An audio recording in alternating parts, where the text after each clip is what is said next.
ایک شخص بہت ہی غریب تھا۔ اس نے اپنی بیوی سے مشورہ کیا کہ کیوں نہ کسی رئیس کی غلامی کروں۔ بیوی کی اجازت کے بعد وہ چلا گیا۔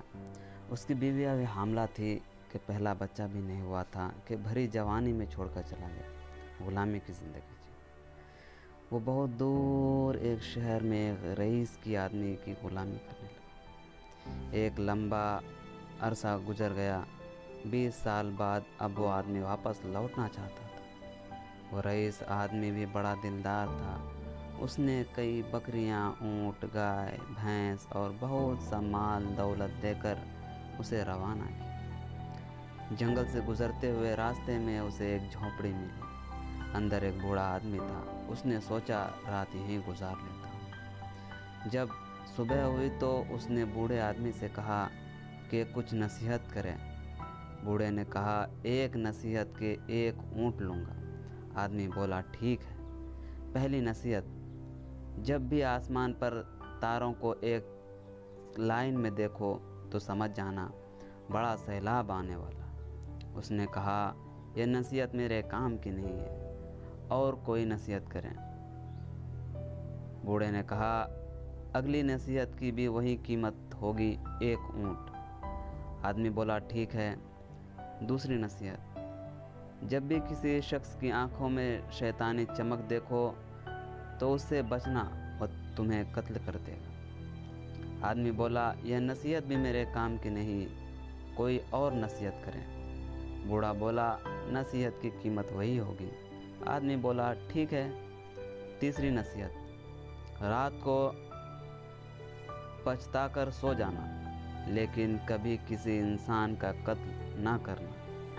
آدمی نے سوچا، 3 اونٹ ایسے ہی برباد ہو گئے، ایک بھی نصیحت میرے کام کی نہیں۔ وہ اٹھا اور چل دیا۔ سفر لمبا ہونے کی وجہ سے راستے میں پھر ایک گاؤں میں رات گزارنی پڑی۔ جیسے ہی وہ سونے کے لیے لیٹا، اسے آسمان میں تارے ایک ہی لائن میں دکھائی دیے۔ اسے بزرگ کی نصیحت یاد آ گئی۔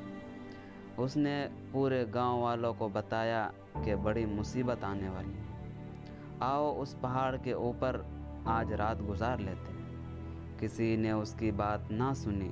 وہ اکیلا ہی پہاڑ کے اوپر چڑھا اور سارے جانوروں کو جمع کر کے ایک چادر بچھا کر سو گیا۔ صبح اٹھا تو دیکھا کہ ہر طرف پانی ہی پانی ہے۔ سیلاب میں گاؤں میں بھی بہہ چکا تھا۔ اس نے دل ہی دل میں خدا کا شکر ادا کیا، اور سیلاب ختم ہونے کے بعد پھر گھر کی طرف چل پڑا۔ راستے میں ایک اور گاؤں میں پڑاؤ ڈالتا ہے۔ رات میں ایک شخص کے یہاں ٹھہرتا ہے۔ اسی شخص کی آنکھوں میں شیطانی چمک دیکھ کر اسے بزرگ کی نصیحت یاد آ جاتی۔ رات میں اپنے بستر کو اس طرح سے جمع کر کے سجایا کہ جیسے کوئی آدمی سو رہا ہو، اور خود گھر کے کونے میں چھپ جاتا ہے۔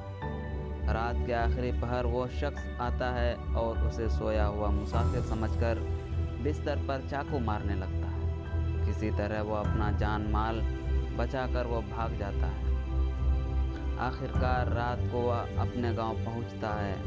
اپنے گھر میں جھانک کر دیکھتا ہے تو اپنی بیوی کو کسی جوان مرد کے ساتھ باتیں کرتا دیکھ اس کا خون کھول اٹھتا ہے۔ وہ اسے قتل کے ارادے سے آگے بڑھتا ہے، لیکن پھر اسی بزرگ کی نصیحت یاد آ جاتی ہے اور وہ رک جاتا ہے۔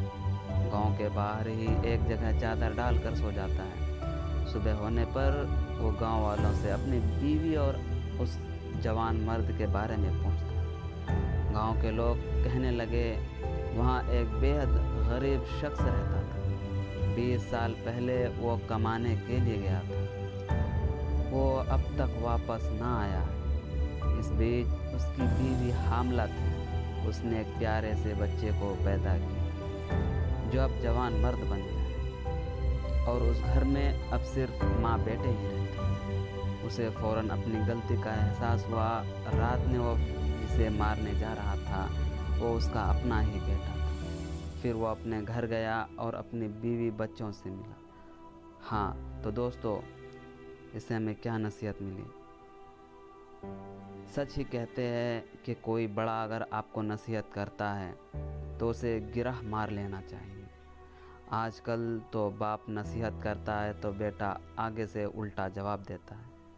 ہر نصیحت پر غور کرنا چاہیے، جو غور نہیں کرتے ہیں وہ بعد میں پھر پچھتاتے ہیں۔